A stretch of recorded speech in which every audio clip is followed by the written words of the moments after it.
हमारे करेंगे कौन करेंगे? माननीय कैबिनेट शिक्षा मंत्री श्री विजय चौधरी जी, जनता दल यूनाइटेड के बिहार के प्रदेश अध्यक्ष श्री उमेश कुशवाहा जी, इस प्रेस कॉन्फ्रेंस में उपस्थित सभी भाजपा और जदयू के पदाधिकारीगण और सभी माननीय प्रेस के साथी, आप सब जानते हैं कि विगत 7 महीनों से विधान परिषद के चुनाव अभी तक हो पाए हैं और एक समझौता भाजपा और जनता दल यूनाइटेड में आज हुआ है और विधान परिषद की सीटों को लेकर के हमने एक बंटवारा तय किया है। मैं आज अनुरोध करता हूं कि इस देश के माननीय केंद्रीय मंत्री श्रम संसाधन वन एवं पर्यावरण श्री भूपेंद्र यादव जी से कि वह इस प्रेस वार्ता में को संबोधित करेंगे।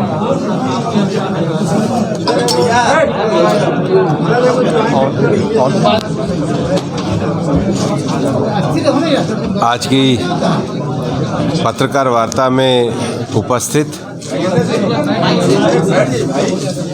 प्रदेश के उप मुख्यमंत्री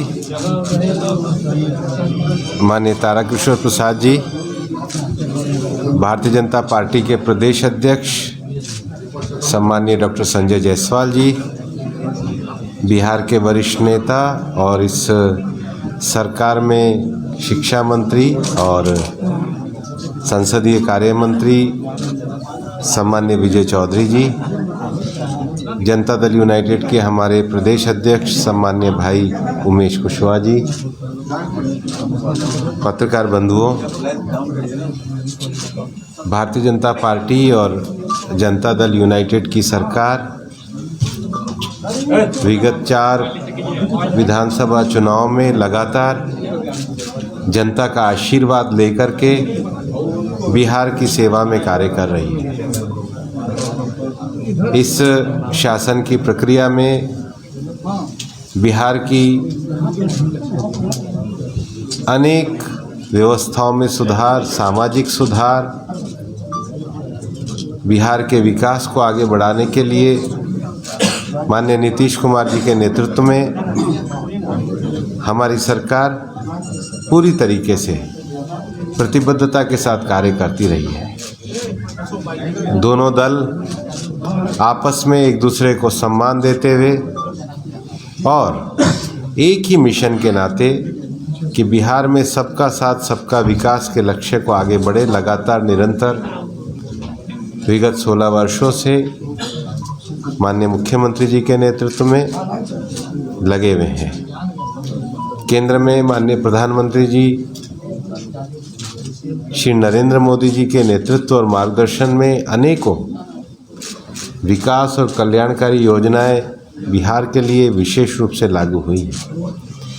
आज सुबह भी मैं केंद्र सरकार के श्रम विभाग के द्वारा बने हुए ESIC के अस्पताल जो और मेडिकल कॉलेज जो बिहटा में स्थापित किया गया और जिसका शीघ्र ही आने वाले समय में उसका उद्घाटन करने गया था और आज उसके उद्घाटन होगा, उसका आज मैं निरीक्षण करने गया था। इस मेडिकल कॉलेज का शीघ्र ही उद्घाटन भी किया जाएगा, एक बड़ा कार्यक्रम किया जाएगा। लेकिन आज उसके निरीक्षण करने के बाद मुझे इस बात की संतुष्टि हुई कि श्रम विभाग द्वारा जो ESIC का मेडिकल कॉलेज बनाया गया जिसको इस वर्ष से छात्रों के एडमिशन से प्रारंभ किए जाएंगे, उसमें सभी उपकरण एक बहुत अंतर्राष्ट्रीय मानक के हिसाब से लगे हुए हैं। आज हमारी माननीय मुख्यमंत्री श्री नीतीश कुमार जी से वार्ता हुई और आने वाले समय विधान परिषद के चुनाव में दोनों दल मिलकर के चुनाव लड़ेंगे। आने वाले समय में विधान परिषद की 24 सीटों का चुनाव होने वाला है। 13 सीटों पर भारतीय जनता पार्टी और उसमें से एक सीट भारतीय जनता पार्टी लोक जनशक्ति पार्टी जिसके अध्यक्ष श्री पशुपति पारस जी हैं, पशुपति पारस जी की लोक जनशक्ति पार्टी को एक सीट देंगे 11 सीटों पर जनता दल यूनाइटेड ने लड़ने का तय किया। आपसी सहमति से हमारा ये निर्णय हुआ है और इस प्रकार से 11 सीटें जनता दल यूनाइटेड, 13 सीट, लेकिन उसमें से 1 सीट भाजपा अपने सहयोगी को देगी, तो 12, 11 और 1 इस क्रम में हम लोग इस विधान परिषद चुनाव को लड़ेंगे। और हमारा ये मानना है कि विगत 4 चुनाव में जिस प्रकार से बिहार की जनता ने हमको आशीर्वाद दिया है, विधान परिषद चुनाव में भी जनता का समर्थन और आशीर्वाद हमारे इस मजबूत गठबंधन को मिलेगा।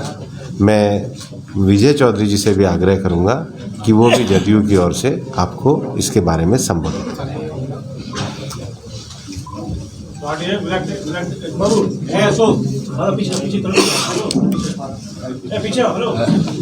माननीय केंद्रीय मंत्री एवं भारतीय जनता पार्टी के वरिष्ठ नेता आदरणीय श्री भूपेंद्र यादव जी, बिहार के उप मुख्यमंत्री श्री तारकिशोर प्रसाद जी, भाजपा के प्रदेश अध्यक्ष और सांसद श्री संजय जायसवाल जी, जनता दल यू के प्रदेश अध्यक्ष श्री उमेश कुशवाहा जी और यहाँ उपस्थित सभी पत्रकार मित्रों, सबसे तो पहले आप तमाम लोगों के साथ हम भूपेंद्र जी का भी स्वागत करना चाहते हैं, जो कि दिल्ली से विशेष रूप से गठबंधन और भाजपा जदयू की आपसी सहमति और समझदारी कैसे बनी रहे, इसके लिए इन्होंने अपना समय निकालकर यहाँ पधारने की जहमत उठाई है। इसके लिए हम इनको भी धन्यवाद देते हैं और आभार प्रकट करते हैं। मूल बातें हमारे भूपेंद्र बाबू ने आपको बता दी हैं कि किस ढंग से पिछले 16 वर्षों में नीतीश कुमार जी के नेतृत्व में यहाँ सरकार लगातार काम कर रही है एनडीए की, और उसका जो असर है आम लोगों पर या उसकी जो सराहना है, इसका सीधा जागता प्रमाण है कि चौथी बार, ऐसा विरल ही होता है कि एक ही नेता के नेतृत्व में चौथी बार लगातार सरकार बने, ऐसा कम होता है, कम प्रदेशों में होता। तो ये हम लोगों के सरकार की विश्वसनीयता है। और जिस ढंग से अभी भारतीय जनता पार्टी और जनता दल यू का गठबंधन, अन्य हमारे सहयोगी दल भी हैं, उनके साथ जितनी मजबूती से चल रहा है, यह आपके सामने है। जो वर्तमान परिप्रेक्ष्य है, ये जो विधान परिषद के स्थानीय निकाय से जुड़े चुनाव हैं, आप सब जानते हैं कि उसमें 24 सीटें हैं अभी रिक्त। वैसे तो नियमतः तो इसमें 8-8 सीटों पर 3 क्रम में चुनाव होने होते हैं। 1/3 सदस्य रिटायर करते हैं और प्रत्येक 2 वर्ष पे चुनाव होने। लेकिन पीछे के समय में कुछ ऐसी परिस्थितियां बनी थी जिसके कारण से एक साथ 24 सीट रिक्त हो गए और फिर पिछली दफ़ा से 24 सीटों पे एक साथ चुनाव हो रहे हैं।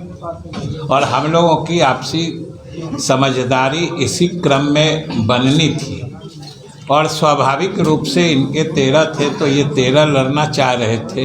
लेकिन हम लोगों के अलायंस में जो एक आपसी समझदारी का जनता दल यू और भाजपा का 50% का एक समझौता था, उसके तहत हम लोग 12 लड़ना चाह रहे थे।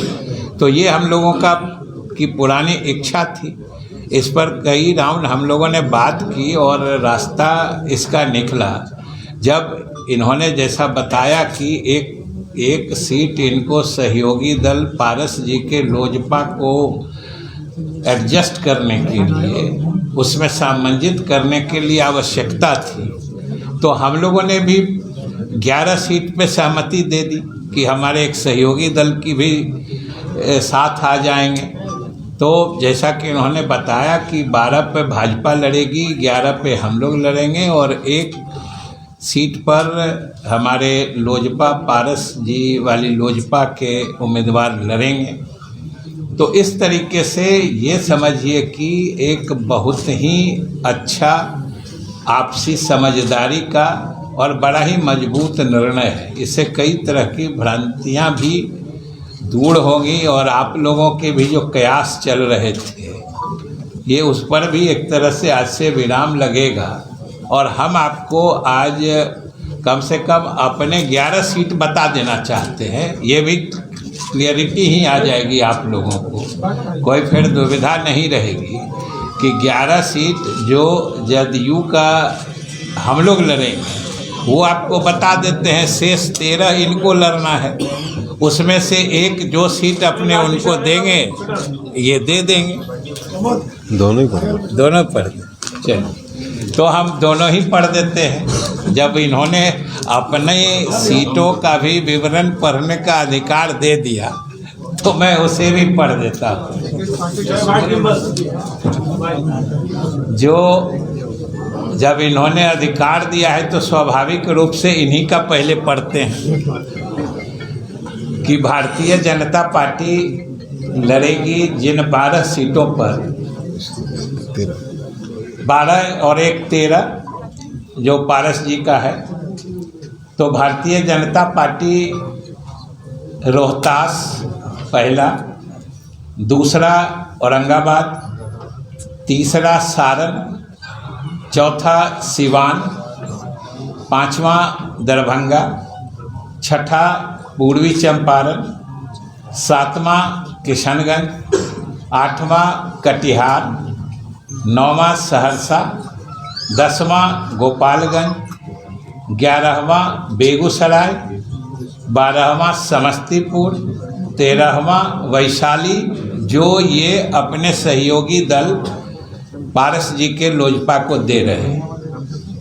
अब इसके अलावा जो 11 सीटें हैं जो जनता दल यू लड़ेगी, उसमें पहला है पटना, दूसरा भोजपुर, तीसरा गया, चौथा नालंदा, पांचवा मुजफ्फरपुर, छठा पश्चिम चंपारण, सातवां सीतामढ़ी, आठवां भागलपुर, नौवां मुंगेर, 10वां नवादा, 11वां मधुबनी। इसलिए ये कंप्लीट जिसको कहते हैं पूर्ण आपसी समझदारी और सहयोग के तहत ये निर्णय हुआ है और हम लोग सब लोग मिलकर लड़ेंगे। और इसके बाद हम अपने सभी सहयोगी दलों को भी विश्वास में लेके पूरी मजबूती से लड़ेंगे और हम समझते हैं कि लगभग सभी सीटें हम लोग जीतेंगे। तो दिखा दीजिए सर, क्या दिखा दें? ये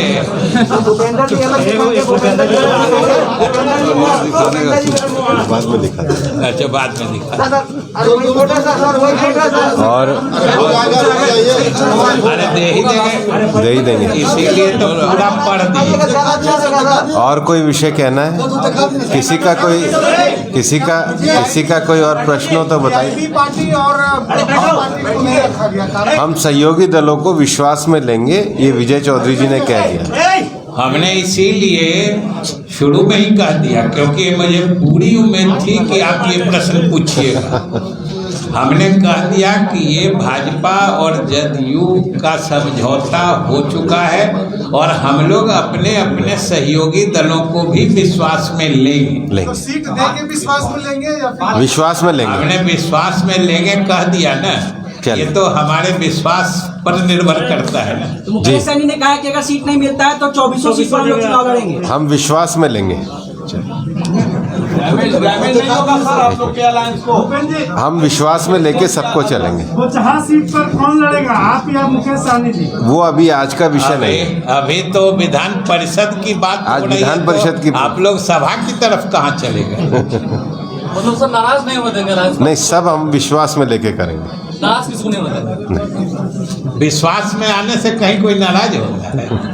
बताइए। टूटने की भी संभावना है सर? सही बोल रहे हैं कि 24 नहीं। सीटों पर लड़ूंगा सर। और किसी का कोई प्रश्न है? और कोई प्रश्न? ऐलान करेंगे हाँ जी, समय आने पे कर देंगे। सर शिक्षकों को शराब माफियाओं से लड़ने के लिए भेजा जा रहा है, सारे दलों की सहमति है इसमें। सबसे पहले तो भले आपने प्रश्न पूछे ही दिया, तो शिक्षकों को शराब माफियाओं से लड़ने के लिए नहीं कहा गया है। हम आप सब लोगों से यही निवेदन करेंगे कि इसमें कोई कन्फ्यूजन क्रिएट कराने की स्थिति नहीं बननी चाहिए। बात साफ है।